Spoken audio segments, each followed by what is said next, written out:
I would say that that is an area where we can afford to be a little bit complacent at this point. In other words, where the hard part really has been done. The additional funding that is needed is going to come just as a result of what's already happened in terms of the global conversation about this field. The fact that it's now legitimate to call aging a medical problem and indeed a tractable one. And we've almost got to the point where it's not legitimate to deny that, which is an even stronger statement, right? So I would say, funding is not really where we should be applying our focus right now. My focus has, to a very large extent, shifted into what I now view as the main rate limiter, which is lack of talent in the field.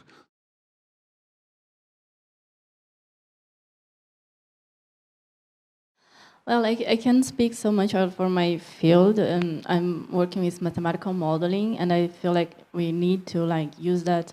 We could use that potentially to a lot more than we are doing nowadays, especially what I've been seeing with the aging.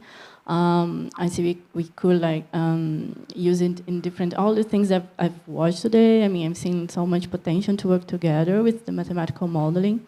I liked a lot what Natasha said about using the AI. I mean, that's the future, and I think we could use it together with other types of modeling that the AI could improve and make it faster, because we have some limitations computationally. Yep. Yet. I mean, we've grown so much, but we still have some limitations.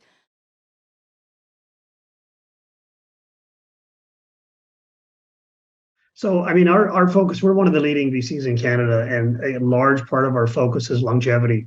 And I can tell you the space is exploding. I mean, we're investing record amounts of venture capital and so many different areas. And, we're really focusing on an area which everyone loves here, is optimizing the microbiome, right? Our gut health.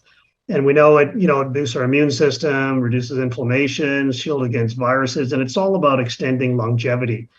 70 to 80% of our immune system is in our gut, and our gut bacteria guides our immune response, as we know. So it's really, how do we optimize that? What foods do we take? Do we take NMN or metformin, and how does that affect? Or do we take broccoli sprouts or flax seeds, right? So, I mean, it's a very, very exciting space. There's so much innovation.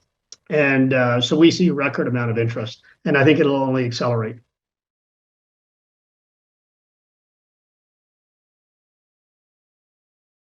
Well, of course, what Natasha Vita-More touched on, the importance of deep learning, machine learning, AI will be critical. I think that's going to really make a huge difference. In the meantime, we are still biological bodies, and we still need to keep cellular reprogramming in action. So I believe that the Yamanaka factors, the pluripotency piece is really key to keep that reprogramming going.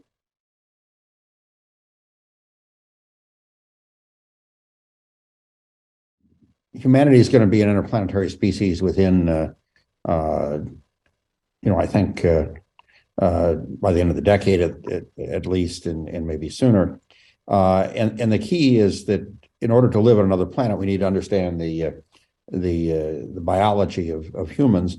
Ultimately, I think humans are going to be modified to live in these environments. So, I think that first of all, the same research on human longevity is going to be used for human survivability on other planets.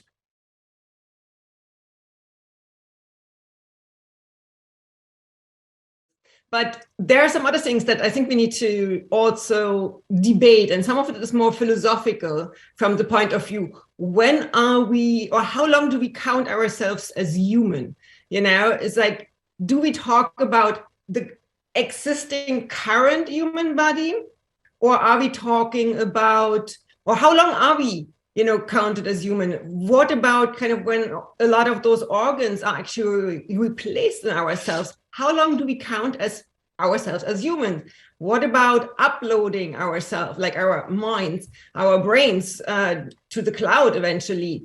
How long do we count as humans? So I think this is super interesting and something that needs to be debated. The other area that I'm super fascinated about, and that will have a massive impact, is the move into the virtual world. because most of us will be spending a significant time in the virtual world. So, which means there are certain areas of our body that become more important, like our brain. We will not be able to function.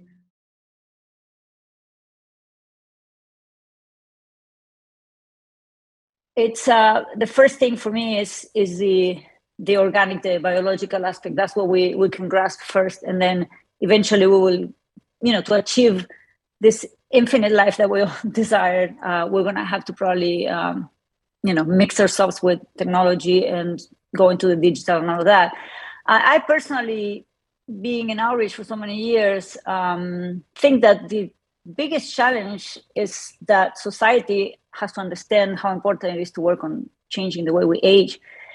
And for this, we need to change the conversation about aging. I personally feel that that aspect is as big as the challenge of the science.